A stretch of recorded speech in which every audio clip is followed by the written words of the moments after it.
Hello, I'm Angela. So today I'm looking at a topic which is exploring listening to your intuition. And it's called Hearing Your Inner Voice. If you do have any questions around that, you can pop them in the chat. Today, what I was moved to put in the topic for around hearing your inner voice was to actually look at the importance of listening to that inner voice in these times of quite rapid change. And if any of you have found that you've been more stressed or more aggravated by life situations as well, you can also consider how the inner voice is trying to get your attention. So today I'm going to look at some tips on how to tune into the inner voice, even in the midst of change or perhaps emotion. Yes, we all love those. And how to nurture that relationship with your inner voice. So this is some interesting technology things are happening with the computer today, which I'll address later. But if for any reason I don't see your comments, it's because I'm not able to read them, and I'll get back to them later. So let's look at some typical scenarios where in our lives hearing our inner voice has become perhaps a lot more important. So some of the scenarios, especially in terms of relationships recently, has been, how do you decide whether you want to spend your time, your energy with someone, especially if you're in the dating part of a relationship, or if you're looking at what's the best way to nurture the relationship or build the relationship. Sometimes our inner voices are dominated by old behaviors or old beliefs that we should somehow behave in relationships a certain way. So sometimes the inner voice in relationship becomes really important to start look at, not simply prioritizing your needs, but prioritizing what are the callings that you have to bring out yourself in that particular relationship at that particular time. So relationships in general are going through a lot of rapid transformation. I teach on transforming relationships because we are being forced in our modern culture to look at relationships very differently from previous generations. And this in itself is a wonderful opportunity to start developing a relationship with yourself, a relationship to your inner voice. So today, when we look at hearing your inner voice, one of the clues, one of the scenarios that will encourage you to start listening or hearing that inner voice, and I'll look at the difference between listening and hearing shortly. One of the scenarios is the turbulence or rapid change that's coming up in relationships. I compare it these days to kind of like being in a Pac-Man game. I mean, I come from the generation where we introduced computer games, but the very first Pac-Man game, physically, viscerally, we were forced to experience what was like to have rapid fire coming at you. And of course, if any of you play real computer games now that are more intense, you know that adrenaline rush. Well, that's happening in our relationships too. That's perhaps why people are more insular or closing off or staying at home, not going out or going off into their little bubbles. But the other aspect of that is if you're going off into your own bubble, it's an opportunity to start hearing your inner voice. Now, listening to your inner voice is a completely new topic. I'm not going to be looking at listening to your inner voice because that's about intuition, developing your own relationship to your intuition. And if you're interested in those topics, please let me know. You can email me angela@loveandrelationshipcoach.com. But hearing your inner voice is what I wanted to address today, because I notice that people get so caught up in the turbulence of modern times and relationships that they just are not even able to hear that little voice inside you, in your body and in your heart, because there's many ways that voice operates. It's not just in the heart chakra. It's coming through all sorts of responses, and we're going to look at those areas today where you get the inner voices trying to get your attention, but instead of that, you may indulge in behaviours or set up habits that support old habits of avoidance or of trying to control the things that feel uncomfortable. Okay, so that's one of the scenarios that we're being forced to see the importance of listening to the inner voice. First, you've got to hear it, though. So if you've got an inner voice that's not listened to, let's look at how that manifests in your life. So an inner voice that's not listened to or not even heard, what can happen is that you'll find yourself randomly moving through life. You might have a more heightened level of anxiety or a heightened level of depression because you're trying to find the right thing to do. So this is when you're not listening to your inner voice. Some of the other behaviours can be accidents, arguments. What else can be happening? Conflict that could be avoided, like by simply communicating. Have you noticed that you've noticed that there's conflict around you, and if people had just communicated one simple sort of sentence, that the whole thing could have been dispelled? And also, you might also manifest around you noise, loudness, like a lot of talking, a lot of distraction type energy. It can be with people, it can be in your workplace. That will just be manifest because it's reflecting to you a level of noise that's trying to drown out your inability to connect to that inner voice. So there's also other responses besides anxiety and depression sort of swinging. You can have hyperactivity, so you can keep very busy. I'm laughing because I'm a good example of that. But now, because of listening to my inner voice, I've been forced to crash. So I've resisted listening to my inner voice in my early life, and I had physical health problems and crashes. But a lot of us, with the pace of society, we run, and then you get sick. So hyperactivity is another one, forgetting things. And then suddenly there's this mountain of things piling up behind you. And then you're like, oh my gosh. So avoidance behavior and things just accumulate and then overwhelm. And I think in general, I'm seeing around me a lot of people in overwhelm. So that is something that I've been watching, thinking, how do people function in that space? Because I certainly couldn't. And here today, I'm going to give you a few tips on how to start hearing the inner voice. Listening is another whole ballgame altogether. In fact, it's a lifelong journey of listening to that voice, right?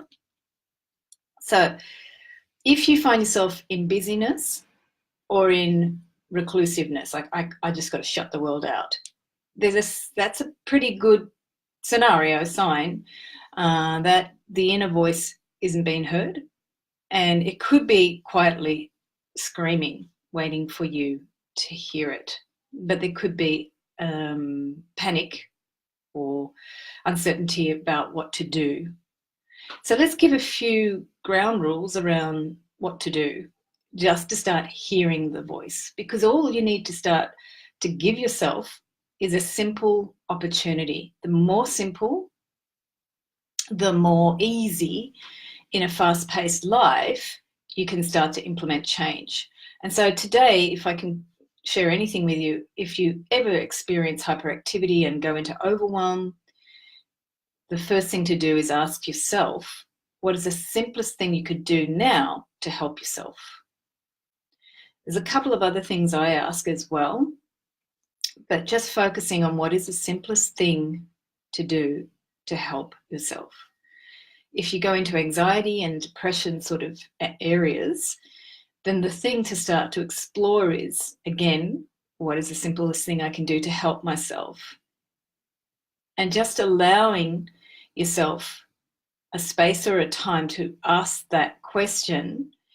You may not get an answer. People who work with their intuition, we can spend years waiting for words to come into our heads. Other people, I've worked with quite a few people, they sit and they ask questions and they get tons of imagery, or they get almost too much and they don't know how to filter it. So they space out and go into other dimensions and then don't know how to systematically develop a relationship with their own spiritual communication. So depending on where you're at in the spectrum, no one's better or worse. It's just what you are. And I'm going to talk about that next week, about the listening to the inner voice and how to discern if you are intuitive and also if you are psychic, how to understand what could be operating in your own body's system to start opening you to your intuition and to create a system to listen to the inner voice. So hearing your inner voice when there is anxiety or depression or overwhelm is about asking what is the simplest thing you can do to help yourself now. So you may not get a word. Some of you may get something. That's great. But the next step is to simply watch. Once you've asked that, you may still be in anxiety or overwhelm or depression or hyperactivity or just plain old avoidance, and that's fine. Just watch what's the next thing that appears in your life, because when you work with listening to the inner voice, it's not talking to a person, it's not talking to a brick wall, it's talking to everything in the universe. You're talking to yourself and to every aspect of the universe. So once you ask, the universe is going to start giving you information. If you're watching TV or YouTube or whatever, there'll be something on the YouTube that comes up. I don't know if anyone's experienced this recently, but as soon as I start Googling anything these days or a thought comes to my mind, if I Google, I instantly have answers that I've been looking for. And that is also very random. It's like everything that I'm looking for is given to me straight away. That's a sign that everything is speeding up. So you can start to hear the inner voice by practicing this very simple exercise, just by asking and see what comes. You may not be able to see the messages that the universe is sending you, or you may not be able to understand them or recognize them. And that's completely fine. But the matter and practice of seeing is the most important step. See what happens. See what happens. Notice your breathing. Notice where you're walking. Notice what things are around you. Bring your awareness to your actual space.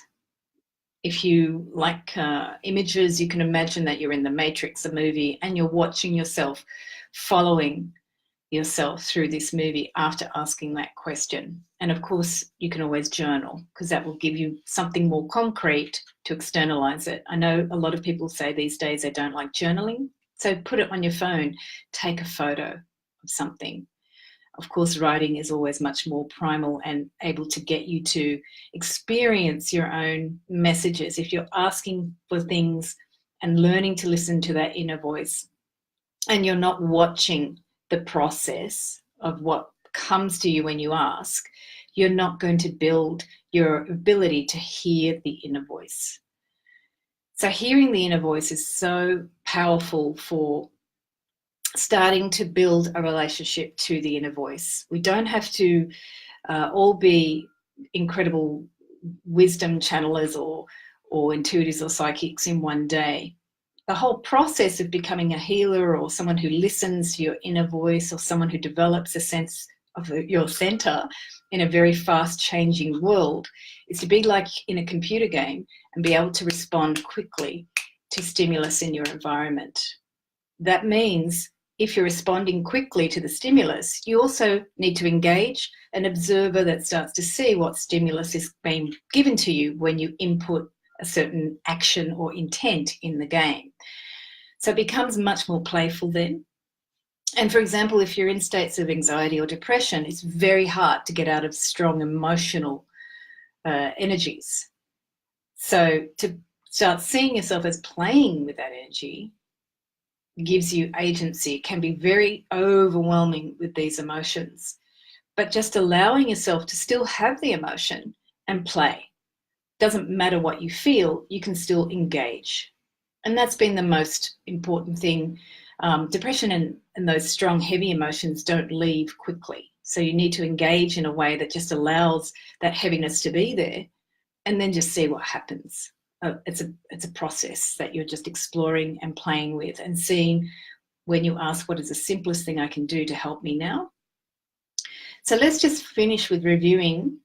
When you ask the question, like if you're in any states of avoiding your inner voice or not listening, and you're in any states that I mentioned about overwhelm, avoidance, or depression, or anxiety, or busyness, you ask the question as, what is the simplest thing I can do to help me now? And then you look at the responses. So some of your responses can be categorized into 4 general areas. And I've talked about these before, but I'll review them. But they're your physical body or the physical world. So you may get an actual physical symbol. You might have a physical response in your body. There's the emotional reactions or emotional body. So you may actually have an emotional experience. It may be a release of the emotion. It may be actually making the anxiety make you do something emotional, which in some cases may not feel good, but there must be ways for that emotion to be, as we say in the French, channeled. Canals, you've got to make canals for the water to flow. So sometimes the emotional energy needs to actually have a way to move. And I'll look at that next time when we're looking at listening. Then the third element is the mental area or the mental body. So our thoughts, when we're in overwhelming anxiety or busyness, basically are stopping that inner voice, or interfering or creating a vibration that buzzes and interferes with the inner voice. So what you can simply do is find something to do with that mental energy. A lot of people use exercise, or a lot of people write or get that mental energy out. Now, if it's in a destructive way, then you need to see that. So sometimes if you're trying to align your mental energy, you may need to see that it's destructive. So you can always ask something, any of those things for you to be received from the universe as a avenue for you to experience, to happen with ease and grace and in the highest good. And then the fourth area is the spiritual area, which can be a more internal feeling, knowing, or a word from your own higher self or your soul, your inner world, your self that goes beyond this physical dimension or physical time or physical body. And that's the self that we idolize that part of the inner voice. We think that's the most glamorous or wonderful. Isn't that wonderful that I'm hearing or connecting to my higher self? Yes, it is. However, it's not the only way that the inner voice will communicate to you.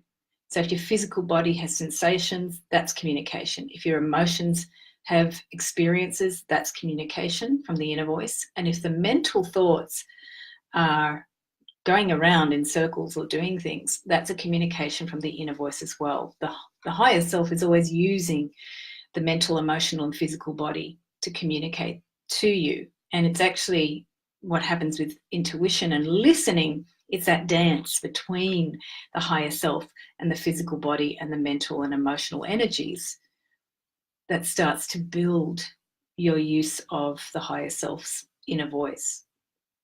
And also that physical body has gut instincts. Like sometimes you just, going back to relationships, it's like, oh, I don't really want to do that today. I don't want to be with that person today. I don't want to answer that phone call. Those are intuitions as well, but sometimes they can be motivated by certain habits and beliefs. They're not actually really in your highest good.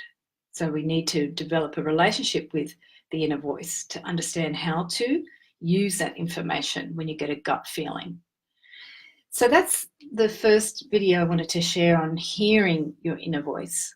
And if I can just add, finally, the importance I started with in the video around, if you are feeling somewhat drawn to become more engaged with your inner self, that desire itself is an aspiration from your higher self or your spirit or your soul. That itself is a message from your higher self to start engaging with the inner voice. And you're doing the most important thing that you can do at this time. You may need a little bit more guidance around how to do it effectively to get the best results that you can, and how to swim with the rapid change of society, or the habits we have of avoiding the rapid change. But you can honor that you are building that relationship with your inner voice. And that itself is perhaps the most important thing to start seeing, that desire to build the relationship, and then to see how to nurture that. So if you want to have one more question or exercise to try, is to ask the question in general when you wake up in the morning. If you really want to develop that relationship with your inner voice or hearing it, it's like, how can the question on waking as an experiment for the day to see what comes to you is like, how can I nurture my relationship with my inner voice? So that will give you lots of experiences during the day when you ask it in the morning, to see what comes and what is made available to you from just asking a question, to see how your inner voice is then shown to you through different conversations, through perhaps something you watch on a screen somewhere, through a message on some advertisement, or through a sense in your body, in your heart, and in your feelings, and any messages that come to you from connecting to that inner self. So thanks for watching, and any questions you can always email Angela at loveandrelationshipcoach.com, and stay tuned for listening to your inner voice, and I'll go into a couple of videos around that. Thank you.